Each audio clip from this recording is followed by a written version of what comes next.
अस्सलाम वालेकुम नाज़रीन, मैं हूँ आपकी मेज़बान फरा इकबाल।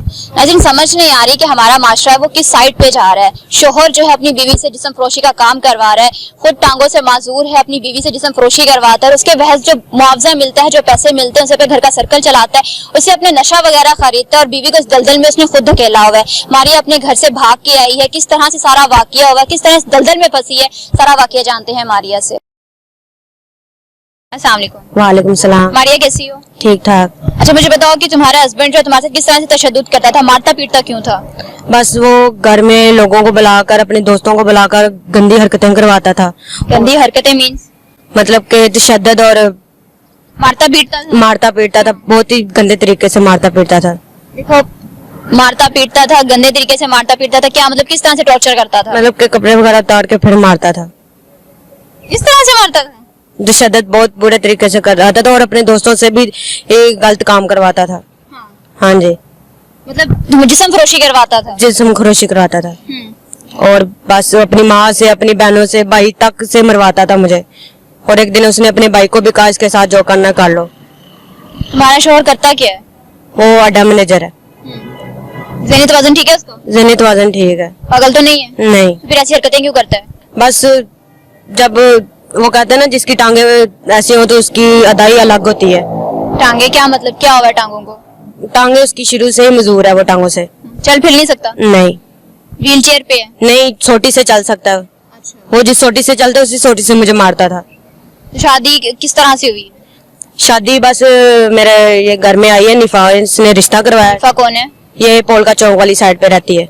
रिश्ते करवाती है? नहीं, रिश्ते नहीं करवाती, वैसे ही जानने वाली थी तो उन्होंने रिश्ता करवा दिया, तो आगे से नहीं सही निकले, फिर इसलिए। नहीं, तो आप लोगों के वालिदैन को पता, आपके वालिदैन को पता नहीं था कि वो एक टांग से या दोनों टांगों से माजूर है, वो मतलब इस तरह से है? मुझे गलती से मुझे यहाँ लाहौर बुलाया आंटी निफा ने, बस इन्होंने जबरदस्ती मेरा उसके साथ निकाह करवा दिया है।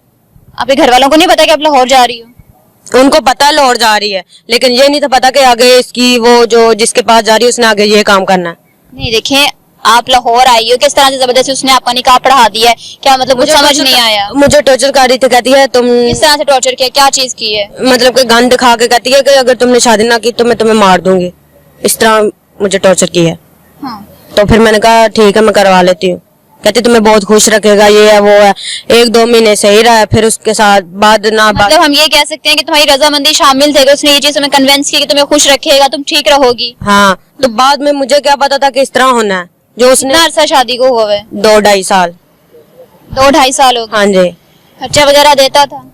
नहीं देता था। जब आपकी शादी हुई है, आपके वालिदैन को पता चला कि आप लाहौर जा रही हो? बाद में उनको मैंने बताया था 2-2.5 साल बाद। वो घर से भाग के आई थी? नहीं, भागकर नहीं थे, अम्मी मेरे को पता था कि वो लाहौर जा रही है। जब बाद में मैं फोन पे बात करने लगी, उन्होंने फोन मेरे से छीन लिया, कहते नहीं बात करनी। अकेली आई हो? हाँ जी, अकेली। ये मुझे लेने गई थी, वहाँ पिंडी लेने गई थी मुझे। तो फिर मैं इसके साथ आ गई, इस तरह मुझे टॉर्चर किया, मैंने फिर निकाह करवा लिया। तो जब निकाह हुआ है फिर तो पैसे वगैरह भी इसने लिए लड़के से, तुम्हारे शोहर से? पैसे लिए 50,000।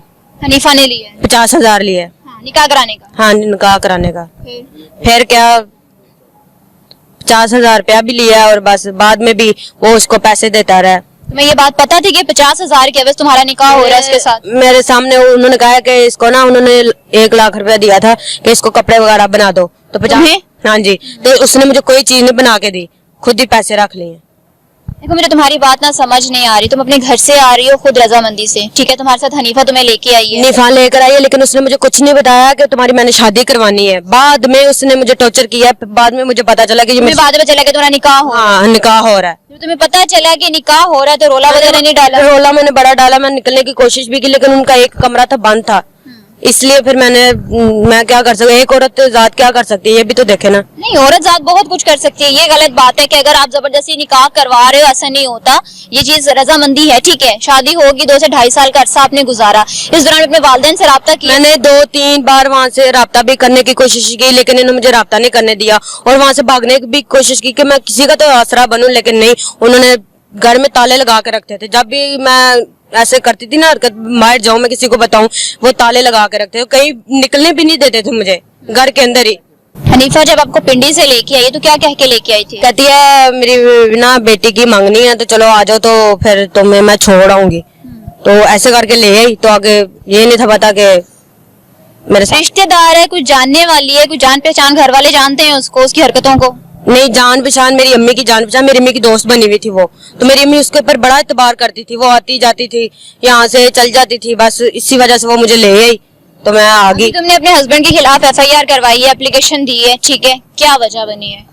वजह यही है, टॉर्चर और बस तशद्दुद। और देखो, टॉर्चर तशद्दुद तो तुम्हारे पे हनीफा ने भी किया, तो तुम्हें उसने भी मारा था, उसके खिलाफ एफआईआर क्यों? जिस्म खरोशी भी की। जिस्म फरोशी करवाता है? हाँ जी, जिस्म खरोशी अपने दोस्तों को, अपने भाई तक उससे भी करवाता है। पैसे वगैरह लेता है? अपने दोस्तों से पैसे लेता है, अपने भाई से नहीं।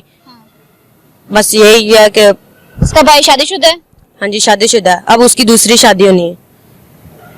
ससुराल वालों के साथ रहती हो? अब उधर नहीं रह रही, मैं इधर लाहौर रह रही हूँ। नहीं, जब ये सारी तुम्हारी जिस्म फरोशी हो रही थी तब ससुराल वालों के साथ रह रही थी? साथ ही रह रही थी। कभी मेरे सास ने कहा कि इस तरह क्यों कर रहे हो, ये भी किसी की बेटी है, नहीं, वो भी उनके साथ ही थी। कभी तुमने वहां से भागने की या मजामत करने की कोशिश नहीं की है? मैंने कोशिश की थी, मैंने बड़ी कोशिश की थी निकलने की, पर नहीं निकला गया मुझे। उन्होंने इतने की पाबंदियां लगाई हुई थी ना कि आप सोच भी नहीं सकती। तो मैं क्या करती, ताले लगा के रखते थे, दीवारें तो उनकी इतनी इतनी ऊंची थी। नसीम ने मेरी हेल्प की है। नसीम कौन है? वो मेरी नंद है, उसने माशाल्लाह मेरी बड़ी हेल्प की है। उसने पैसे भी दिए हैं, 14-15 हजार रुपया दिया है कि तुम आसानी से लौट जा सकती हो, पैसे जमा करके उसने दिए हैं मुझे। तो बस उसने बड़ा मेरा साथ दिया है। क्या क्या नाम है तुम्हारा जो शोहर है, अपनी बहन की भी जिस्म फरोशी करवाता था? नहीं, उसके नहीं करवाता था। अच्छा, तो नसीम मतलब उसको ये चीज ना बुरी लगती थी? उसको बुरी लगती थी, इसीलिए तो उसने मुझे, एक नंद कोई करती है अपनी ये भाभी के साथ, नहीं ना करती कि उसको निकाल दूं, उसने ये हरकतें देखकर तो मुझे वहां से किया है। अच्छा, तुम्हें उसने घर से निकाला है कि जाओ चली जाओ यहाँ से? हाँ, यहाँ से चल जाओ। वो उसने मौका देखा और मुझे उसने निकाल दिया। मैं कपड़े कुछ भी नहीं लेकर, इससे सिवाय पैसे और मोबाइल के। उसने मुझे कहा चल। यहाँ पे किसके पास रह रही हो, किसने सहारा दिया है? हाँ, ये भाई के पास रह रही हूँ।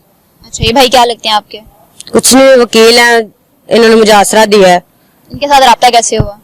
जब मैं अदालत में गई ना तलाक के लिए, तो फिर तब इनसे मेरी मुलाकात हुई। मैंने उनको सारी बात बताई, फिर इन्होंने अपनी वाइफ से बात की और ये फिर मुझे अपने घर ले गए, फैमिली के पास। तो फिर तब से इधर रह रही हूँ। अब फैक्ट्री में मैं काम कर रही हूँ। अस्सलाम वालेकुम। वालेकुम सलाम। अब्दुल रहमान, आप मुझे बताएं कि मारिया आपको जो है वो किस तरह से मिली है?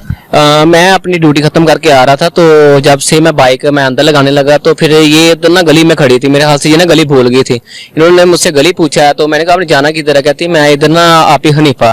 तो वैसे भी हमने जानते थे, तो मैंने कहा उनका घर तो वो है। तो कहती आप वकील है? मैंने कहा हाँ जी हम वकील है। मैं कहा मैं खुद जाती वकील नहीं, मैं किसी वकील के ये पास। हनीफा वही है जिसने इसका निकाह करवाया था? हाँ जी, ये वही औरत है जी। तो इसको फिर मैंने उससे घर छोड़ा, तो फिर अगले दिन बात हुई, फिर इन्होंने मुझे वो सारी बात बताई रो रो के कि ऐसे ऐसे मेरे शोहर मुझसे तशद्दुद करता था, जिस्म फरोशी करवाता था, तो काफी मारा भी है। ठीक है, फिर मैंने इससे मैं अपनी मिसिस से बात करके मैं घर लेके आया। तो जब इसने कहा कि वो पीछे पीठ पे निशान भी है, मैंने अपनी वाइफ को कहा कि मैंने कहा कि आप जरा देखो जरा। उसने जैसे कमीज उठा के देखा तो यकीन माने कि ऐसी लंबी लाइन सी थी वो जिससे मारा गया था इसको। काफी तशद्दुद किया है? तशद्दुद किया था कि वो इसे काफी मजबूर करता था कि नबी पाक का भी फरमान है कि देखिए शरीयत के हिसाब से औरत को, अगर आप जानते भी हैं कि किस चीज का हुक्म दिया गया, अगर वो एक दरिंदा नजायज तरीके से आप गलत रास्ते पे तैयार करने पे मजबूर है, इसको कर रहा है नहीं कि खुद भी वो गलत कर रहा है, ठीक है, दूसरों को भी वो मशवरा दे रहा है कि जी ये काम करो, तो ये इसके पास तो कोई ऑप्शन नहीं थी। तो जब हमने इसकी सारी बातें सुनी तो इसकी जो नंद है नसीम, उसने फिर इसमें हेल्प की है। तो ये वहां से कुछ नहीं थी लेके सिवाय जो तन पे इसके जोड़ा था वो था, इसके जिस्म पर 15,000 रुपए इसके पास कैश था। ये वहां से आई, इसने आते ही हनीफा को पैसे पकड़ाए हैं। हनीफा ने वो पैसे खर्च करके फिर इसको निकाल दिया नहीं कि तुम कहीं काम करो जाके, कि मुझे पैसों की जरूरत है, तुम भी अपना घर चलाओ, साथ में मेरा घर भी चले।